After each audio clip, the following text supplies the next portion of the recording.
तो आज हम बात करने वाले हैं मुंशी प्रेमचंद की एक बहुत ही दिल को छू लेने वाली कहानी अलग योझा पर। हम्म। ये कहानी है एक ऐसे परिवार की जो अंदरूनी कलह और गलतफहमियों की वजह से बिल्कुल बिखर जाता है, टूट जाता है। हाँ, हम देखेंगे कि कैसे एक हंसता खेलता घर दो हिस्सों में बढ़ जाता है और फिर उसकी कीमत कौन और कैसे चुकाता है। बिल्कुल। तो चलिए इस कहानी की परतों को खोलते हैं, लेकिन सबसे पहले ये जो शब्द है अलग योझा, इसका मतलब क्या? ये कोई बहुत आम शब्द तो नहीं लगता। नहीं, बिल्कुल नहीं।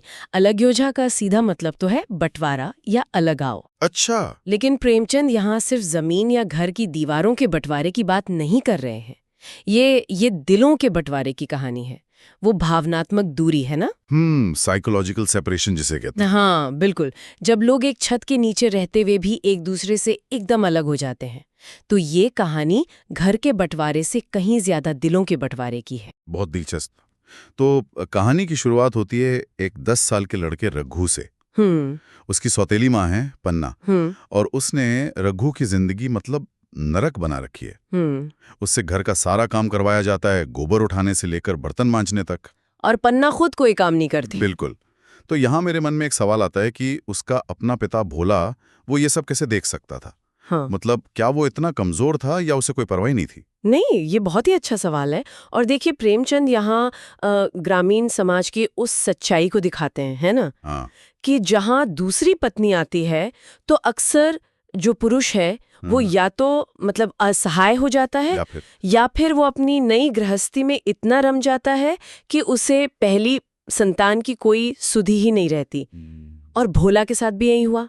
वो पन्ना के प्रभाव में था और नतीजा ये हुआ कि रघु गांव की नजर में एक जिद्दी लड़का बन गया। हाँ, क्योंकि वो उस अन्याय का एक तरह से मौन विरोध करता था। फिर कहानी में एक ऐसा मोड़ आता है जिसकी सच कहूं तो मैंने कल्पना नहीं की थी। पिता की मौत। हाँ, भोला की मौत हो जाती है और पन्ना को डर सताने लगता है कि अब रघु बदला लेगा। वो अपने 4 छोटे बच्चों के भविष्य को लेकर बहुत चिंतित हो जाती है। जाहिर है, उसने रघु के साथ जो किया था उसके बाद उसे यही लगा कि अब हिसाब बराबर होगा। वो उसे दुश्मन की तरह देख रही थी। बिल्कुल। लेकिन फिर एक शाम वो कुछ ऐसा देखती है जो उसका पूरा नजरिया ही बदल देता है। वो देखती है कि रघु झोपड़े में बैठा है और अपने छोटे सौतेले भाई बहनों के लिए लकड़ी की छोटी छोटी गाड़ियां बना रहा है। और बच्चे उसके चारों तरफ जमा हैं, खेल रहे हैं। हाँ, खुशी खुशी। ये देखकर उसे अपनी आंखों पर यकीन नहीं होता। और यही कहानी का पहला और सबसे महत्वपूर्ण टर्निंग पॉइंट है। यहाँ रघु का असली चरित्र सामने आता है। बिल्कुल। जिस लड़के को सब जिद्दी और गुस्सैल समझते थे, वो बदला नहीं ले रहा। वो परिवार की जिम्मेदारी अपने कंधों पर उठा रहा है। और ये जिम्मेदारी सिर्फ भावनात्मक नहीं है। वो देखता है कि बच्चों को दूध नहीं मिल रहा तो गाय खरीदने का फैसला करता है। और जब पन्ना पूछती है कि पैसे कहाँ से आएंगे तो वो अपनी सोने की मोहर बेचने की बात करता है, उसकी माँ की दी हुई निशानी। और उसका वो एक वाक्य है, वो कहता है, बच्चों के खाने पीने के यही दिन है काकी, इस उम्र में ना खाया तो फिर क्या खाएंगे। ये सुनकर पन्ना का दिल पिघल जाता है। बिल्कुल। उसका जो अविश्वासी मन था वो भी रघु के इस निस्वार्थ प्रेम को मानने पर मजबूर हो जाता है। और वो पहली बार रघु पर विश्वास करती है, अपनी हंसुली बेचने की पेशकश करती है। यहीं से उनके रिश्ते में एक नया अध्याय शुरू होता है। हाँ, लेकिन इसमें एक और परत है। क्या ये सिर्फ प्रेम है या इसमें पन्ना की थोड़ी व्यवहारिकता भी है? अच्छा। उसे शायद ये एहसास हो जाता है कि ये जिद्दी लड़का अब उसके और उसके बच्चों के भविष्य की सबसे बड़ी गारंटी है, तो रघु पर भरोसा करना उसके अपने हित में है। ये एक तरह का रणनीतिक समर्पण भी था। हाँ, बिना किसी शोर शराबे के सत्ता रघु के हाथ में आ जाती है और पन्ना उसे स्वीकार कर लेती है। तो हमने देखा कि कैसे रघु के त्याग ने एक टूटे हुए परिवार को जोड़ा। अब कहानी के दूसरे हिस्से में चलते हैं, जहां एक नए सदस्य के आने से स्वार्थ और कर्तव्य की लड़ाई शुरू होती है। 5 साल बीत चुके हैं। हाँ, 5 साल बीत जाते हैं। रघु अब 23 साल का एक मेहनती नौजवान है। घर की हालत सुधर गई है। वो घर का मुखिया है, लेकिन पन्ना की सलाह के बिना कोई काम नहीं करता। सब कुछ ठीक चल रहा है। बिल्कुल, जब तक कि पन्ना उसकी शादी पर जोर नहीं देती। और रघु इसके लिए तैयार नहीं है ना। वो कहता भी है कि उसकी होने वाली पत्नी मिलिया, उसका मिजाज अच्छा नहीं है। हाँ, वो घर की शांति भंग नहीं करना चाहता, लेकिन पन्ना की जिद के आगे उसकी एक नहीं चलती। और मूलिया घर आ जाती है। वो बहुत सुंदर है और रघु तो उसे देखते ही मोहित हो जाता है। लेकिन उसे ये बात बिल्कुल मंजूर नहीं कि उसका पति दिन रात खून पसीना एक करे और उसका फायदा पन्ना और उसके बच्चे उठाए। और वो साफ साफ रघु से कहती है, मैं लौंडी बनकर ना रहूंगी। और ये एक लाइन, मैं लौंडी बनकर ना रहूंगी, ये इस कहानी का मतलब केंद्र है। हाँ। मूलिया यहाँ कोई पारंपरिक खलनायिका नहीं है, वो अपने समय से आगे की एक स्त्री है जो अपने व्यक्तिगत स्वाभिमान और अपने श्रम के मूल्य की बात कर रही है। तो ये एक तरह से इंडिविजुअलिज्म और कलेक्टिव सोच का टकराव है। बिल्कुल। प्रेमचंद यहाँ कोई आसान जवाब नहीं देते। वो हमसे पूछते हैं कि क्या परिवार की एकता एक व्यक्ति, खासकर एक स्त्री, के आत्मसम्मान से ज्यादा बड़ी है? ये बहुत गहरा अवलोकन है, क्योंकि मूलिया का तर्क अपनी जगह गलत भी नहीं लगता। वो रघु के मन में ये जहर घोलना शुरू कर देती है कि ये भाई बहन उसके सगे नहीं हैं, एक दिन उसे दूध की मक्खी की तरह निकाल देंगे। और इसका असर घर में दिखने लगता है। हाँ, एक दिन मूलिया खाना ही नहीं बनाती, बच्चे दिन भर भूखे रह जाते हैं। ये खाना ना बनाना सिर्फ आलस नहीं है, ये एक तरह का प्रोटेस्ट है। हाँ। वो घर की व्यवस्था को चुनौती दे रही है। और झगड़ा तब बढ़ जाता है जब दशहरे के मेले के लिए रघु बच्चों के लिए पैसे मांगता है और मूलिया साफ मना कर देती है। हाँ, वो कहती है अपनी काकी से कहो पैसे निकाले, गाड़ कर क्या करेंगी। तो ये सिर्फ पैसों की लड़ाई नहीं है। नहीं, ये सत्ता की लड़ाई है। वो सीधे सीधे पन्ना के अधिकार को चुनौती दे रही है। हाँ। वो घर की आर्थिक बागडोर अपने हाथ में लेना चाहती है। हाँ, घर में जबरदस्त लड़ाई होती है। रघु जबरदस्ती कुंजी छीनकर पैसे निकाल लेता है, लेकिन मूलिया अब वो अलग होने की जिद पर अड़ जाती है। खाना पीना छोड़ देती है। हाँ, 2 दिन तक। ये देखकर रघु पूरी तरह टूट जाता है। वो कहता है, जिस दिन इस घर में 2 चूल्हे जलेंगे उस दिन मेरे कलेजे के 2 टुकड़े हो जाएंगे। मैं ये चोट नहीं सह सकता। यस, ये कहानी का सबसे दुखद हिस्सा है। रघु, जिसने इस परिवार को जोड़ने के लिए अपनी माँ की निशानी से लेकर अपनी पूरी जवानी दांव पर लगा दी, आज उसी परिवार को टूटता देख रहा है। और वो पूरी तरह बेबस है। हाँ, वो मूलिया के पैरों पर गिरकर गिड़गिड़ाता है, लेकिन मूलिया टस से मस नहीं होती। और अंत में पन्ना को ही दिल पे पत्थर रखना पड़ता है। वो रघु की हालत देखकर बंटवारे के लिए राजी हो जाती है, ताकि घर में शांति बनी रहे और रघु की जान पर ना बनाए। और इस तरह अलग हो जाता है। बिल्कुल। आंगन के बीच में एक दीवार खिंच जाती है, जो सिर्फ ईंटों की नहीं बल्कि दिलों के बीच की दीवार है। अब कहानी अगले 5 साल में जाती है।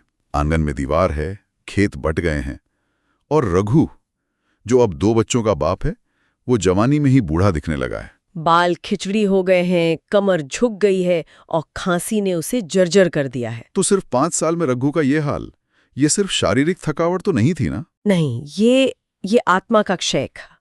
प्रेमचंद यहाँ दिखाते हैं कि बंटवारे से सिर्फ घर नहीं टूटता, उससे उत्पादकता खत्म हो जाती है। अच्छा। जो खेत 5 लोग मिलकर जोतते थे, वो अब एक बीमार आदमी के बस का नहीं रहा। रघु की असली बीमारी अलग्योझा थी। उसके जीने का मकसद ही खत्म हो गया था। हाँ, उसका शरीर तो बाद में मरा, उसकी आत्मा तो उसी दिन मर गई थी जिस दिन आंगन में दीवार खींची थी। तो ये सिर्फ भावनात्मक नहीं बल्कि एक आर्थिक त्रासदी भी है। बिल्कुल। और प्रेमचंद के लिए ये दोनों हमेशा जुड़ी रहती थीं।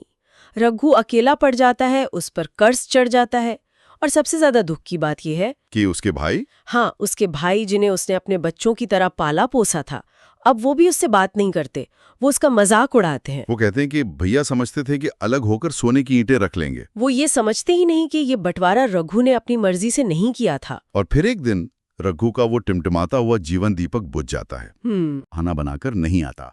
ये पढ़कर तो मैं एक पल के लिए रुक ही गया। बंटवारा इंसान को इतना स्वार्थी बना देता है। हाँ, कि एक भाई अपने मरते हुए भाई से मिलने सिर्फ इसलिए नहीं आता कि उसे दवा लाने के लिए ना कह दिया जाए। हाँ, क्योंकि बंटवारा सिर्फ संपत्ति का नहीं होता, वो जिम्मेदारियों का भी होता है। बिल्कुल। केदार के मन में ये बैठ गया था कि अब रघु उसकी जिम्मेदारी नहीं है। वो सब कुछ भूल गया। यही अलग्योजा का सबसे क्रूर सच है। रघु की मौत के बाद मूलिया बिल्कुल अकेली रह जाती है।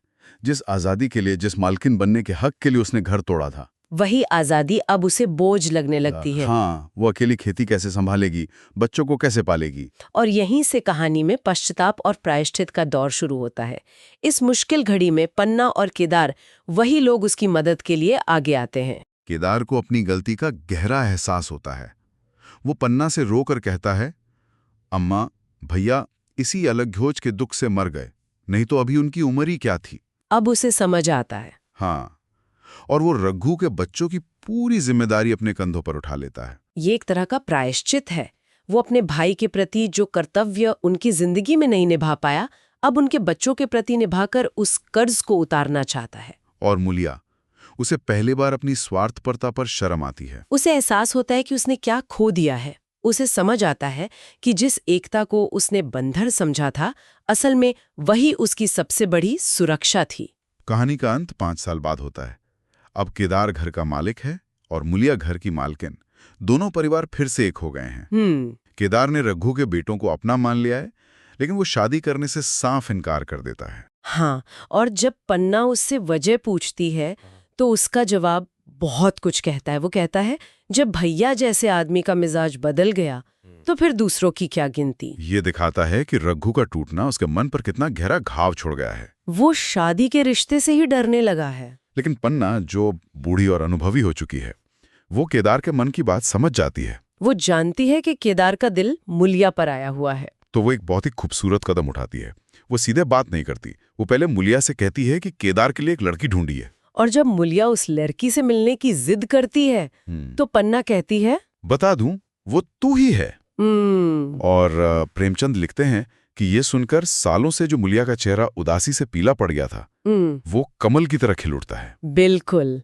तो एक परिवार जो अलग्योझा की आग में जलकर लगभग राख हो गया था, उसी राख से एक नए रिश्ते और एक नई उम्मीद का जन्म होता है। दीवारें गिर जाती हैं और घर फिर से एक हो जाता है। ये कहानी एक उम्मीद पर जरूर खत्म होती है, लेकिन ये एक बहुत बड़ी त्रासदी और एक बेकीमत जान के नुकसान से पैदा हुई उम्मीद है ना? सही कहा। रघु की मौत के बाद ही परिवार को एकता का महत्व समझ आया। और ये सोचने पर मजबूर करती हैं कि क्या इतनी गहरी दरारों से टूटा हुआ परिवार कभी सच में फिर से पहले जैसा हो सकता है? या फिर अलगोजा का वो जख्म, वो याद हमेशा कहीं ना कहीं बाकी रहती है, एक चेतावनी की तरह। प्रेमचंद इसका जवाब हम पर छोड़ देते हैं।